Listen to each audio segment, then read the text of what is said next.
All right. Welcome back to the Built to Grow podcast. I am your host, Tim Lyons, joined by Randy Ingston. What's up, man? Hello, friend. Good.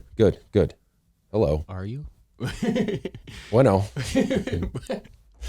It's going to be that kind of Let's day. jump into it, guys. We got a cool one today. I'm going to start this off with a little story. I don't know if everybody knows how I started in this business. I'll just take it from like my degree. Okay. So I went to college. 1902. 1477, long time ago at this point. I went to school and I came out with a construction management degree. This school, Louisiana, was very well known. It's like they're like the top school in construction management. Florida was in there and a couple others. Anyways, I got a job out in California, moved back to Arizona, and I joined a gym in this little town in Arizona, like probably an hour south from here, whatever. And I joined Anytime Fitness and, got to know the owner pretty well. And I'm working construction every day and it's like a pretty bad grind. But like I would go in there on the weekends and he'd be in there kind of hanging out. And he was a police officer as well. So he had this kind of like side gig, Anytime Fitness. And it was only show in town and he had like 1,400 members. And again, I don't know what year, I guess this would be in 06 or 07 or something like that. And basically he just ran this like machine of a gym and, and I didn't need any frills. I came from college football. I knew what I was doing in the gym and I would just go in and work out, say hi to him, leave. And it looked like a pretty dang easy business. I said, one day I'm going to open one up. Right. So I ended up, moving up to Scottsdale. I found a location. I'm still working in construction and I basically, wanted to maybe model the Anytime Fitness. In fact, I tried to get a franchise agreement. They said there was like some investment firm that kind of had the territories locked up back then or whatever. So they said I couldn't do it unless it was through them, which obviously I wasn't going to do. I hired a consultant. I was trying to do, my dad forced me to do that. I was hopefully doing all the right things. We shopped a couple of the competitors. We went into some spaces, some commercial spaces, and we landed on this place, down the road over here. And, Anytime Fitness wasn't available, so I opened my own. It was called Pulse Fitness. It was a general access gym with a ton of equipment in there, stacked solid. Oh, yeah. Tons of cardio, tons of strength equipment. It was awesome, right? It's kind of what I wanted as a meathead type dude. And we brought in some trainers, some independence trainers that kind of were the well-known people in the area. And they brought a ton of clients over, and we opened up shop, right? And, we were getting our legs under us and we kind of got this, the things going. We probably had 150, 200 members or whatever, 100, I don't know, whatever. I don't know the exact numbers, but I know that we weren't making money. Sure.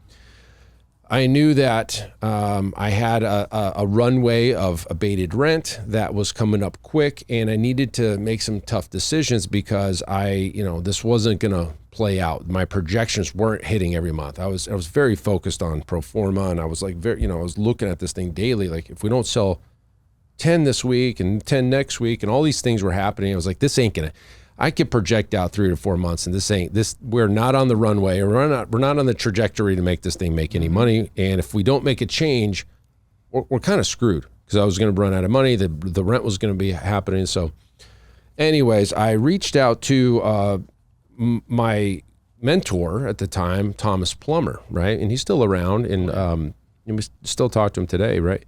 And he's like, hey, you got to go out to Atlanta and check out this guy, Rick Mayo. He's doing some cool stuff out there with some semi-private. You need to just go call. Actually, here's his number or his email address. Call him up or whatever, email him and see if you can work with him somehow.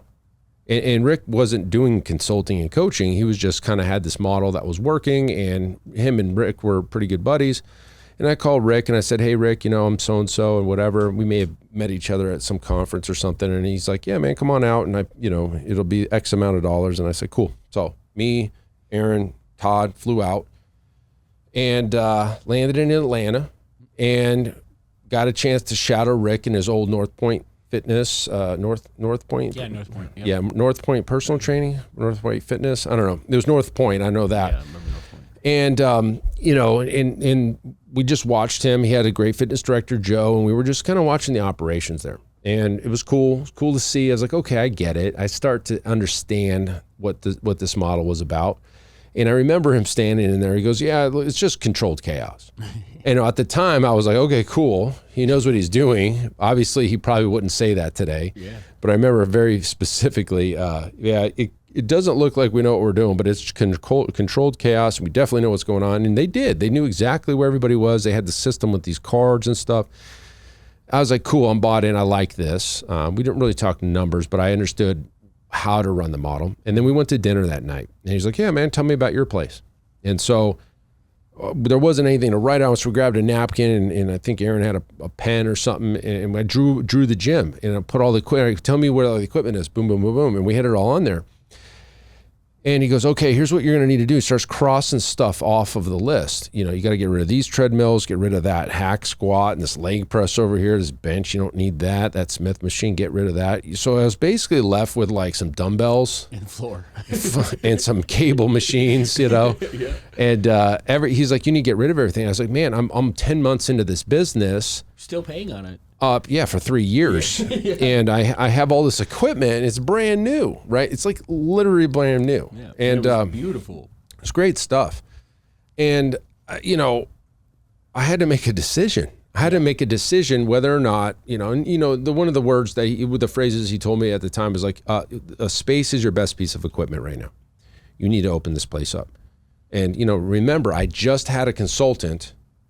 It told me the opposite. Now I'm being told this by somebody who's very, obviously doing very well. The consultant was a consultant. He was not a gym owner. He worked in the fitness facility, in the industry for years, but obviously told me the wrong stuff. Sure. Right. So I invested all this money and did this gym, and and honestly, the gym that I built was a gym that I would want to lift in. I did. It was great. It was a great gym. Started, right? But it wasn't going to make money. So there's a big difference, right? Do I go down this road in a cool place that I like, and then it just doesn't make any money? And I said, no, this is a business. The business has to come first. And so again, I was faced with the decision. What do I do? And so I, pondered it, brought the team together, and we just decided like, we're going to make this move. We're going to get rid of this stuff, and we're going to change the model and kick off all the independent trainers. All within like 2 months. Yeah. And I ended up doing it, right? Like I could have said no. You could have dragged your feet on it. I could have resisted, but we went forward and made the changes and made it into a training gym instead of a anytime fitness training. If you wanted it, it was training centric. It was a training gym first. Yep. The personal trainers were all out. I kept one of them. Todd, and he was our fitness director, and I had hired another coach at that time, and then I hired a third coach at that time. Anyways, before I was doing all the sales, and then I was dishing off these clients to the different trainers, and I was just like, they were loving it, right? Like they were making tons of money, and I just cared about the membership, right? Because that's what my motto was. Anyways, long story short, we did all this stuff. We brought in semi-private training even back then, 2010. We've been doing semi-private training since 2010. Now, obviously, we learned the model from North Point, right? And we came out here and we developed our own systems, but that model started there. And we grew the business. Obviously, that's 14 years ago at this point, and we grew out of that space. We grew into this space, revised, changed, constantly changing, updating, changing. Can we do it better? Yes, make the change. And the big question you asked me is like, what if you said no? Yeah. What if you said no? I've invested all this money. I'm not making a change. Guys, I wouldn't be here. Mm-hmm. I would not be here. I would be out of business, and I'd probably be back in construction, if we're being honest, right? I had to move all of my equipment into a storage facility, and I was paying for the storage facility. I was paying for the equipment, and I wasn't using any of it. No gain from it. Then I piecemealed it out like one thing at a time, like probably on Craigslist or something, right? And I decided to make a change because one, what I was doing wasn't working. It wasn't serving me. It didn't look good. I wasn't going to close the doors today, but like in 4 months, maybe. I don't know, unless something changed, right? Yeah. And I said, I have to make this change. And if I was so in love with my product at the time, not knowing anything, I would be out of business. And so the question I pose to you and listeners is what you're doing working for you? And if it's not, and somebody has a solution, do you create a problem around why you can't do that solution? Or do you accept it and move into the solution? Mm-hmm. That's the question. And if you're so in love with what you've created and it's my way or the highway and there's no better way than this, even if it's not serving you, you have a tough decision to make. Put your ego aside and look at the numbers. Yeah. The data is the data. Is it successful or not? And if it's not, trying to do the same thing harder isn't going to get you any more, it's going to make it worse, right? So like you've got to working harder isn't going to get you there. Yeah. Changing the model will. Like I said, guys, nobody would make a decision. Like I don't know if there's any client we've worked with of the 1,500 damn clients we work with would make a decision like I made with that brand new equipment, with not necessarily in dire straits, but could see the future and said, dude, this isn't going to work. Yeah. I don't think there'd be one of them. That's it. Yeah. It's massive. That's a tall order, right? To be in that position. One of the things that I want to highlight is the fact that you came to the table with the business first focus. Yes. And I think that just to kind of paint the bridge from where, you as a listener might be sitting is like you love the fitness side. You love the passion. You love helping people. But sometimes you do all that at the detriment of the business. And if you're not clear, Tim talked about the numbers. He talked about the projections. He talked about the things that's the lifeblood of a business, right? And that's where the decisions come from. That's where your comfort in making the change comes from. That's where your opportunity and the results come with, is by making those changes. And if you're just too in love with the idea, and that's really what it is you're in love with the idea of what this business should be, yeah, not what it is. That's the stuff that's going to hold you back forever. And that's the reason that you are still here 2, 3, 4 years into or down the road, and you're in the exact same revenue per month. You're battling the same problems. If I ask you how you spend your days, you tell me you're putting out fires. It's an unfortunate place to be in, but it's going to start when you decide that something has to change and you start to make that change. Yeah, it's the egos a lot of times. A lot of times it's the ego. And there's a fear. There's fear. There's definitely fear. But you know what mitigates fear? Knowledge. Yep. And data. Confidence. One of the first things. Let's just use one common trait, one common change that we help gym owners with is their model, right? Moving from a group training model to semi-private, or a one-on-one model to semi-private. And on paper, sure, we've transitioned entire group training gyms to semi-private. Mm-hmm. And at the initial conversation, that sounds very scary, right? I've got 150 clients, let's just say 150 clients, 200 clients doing large group, and I got to move them all to a higher price point. I'm going to lose clients. Sure, that's an understandable statement. But let's put it on paper. Let's see how many physical clients you can lose from a number while transitioning the rest of them to the higher price point, and what is that gap in gain, right? Or what was that percentage of loss that's acceptable to be dollar for dollar in the same boat? Most of the time it's 25, 30% of the business, sometimes more than that. You can literally not can maintain, and your business is dollar for dollar in the same boat. Which essentially is not the goal, but it is a win. Well, that's exactly it. So like if that's minimal viable, transition, if you may, right? Like that's the worst case scenario. Yeah, because then every new person is growing. Everything beyond that's already padding. That's already better than what you were doing before. Plus, we know with every new client that comes to the door, there's that much more opportunity than there was in the previous business. And that's without getting into the reason that we need, like gyms are running away from the group model with competition and things like that nowadays. I mean, all of that is the reason. That's the reassurance on why you need to make the change. Yep. And so a lot of it is scary. A lot of it is fear. But there's ways of mitigating that. And if you're not having the conversation and the understanding, if you're not putting pen to paper and doing the math to give yourself the clarity, no wonder you're afraid.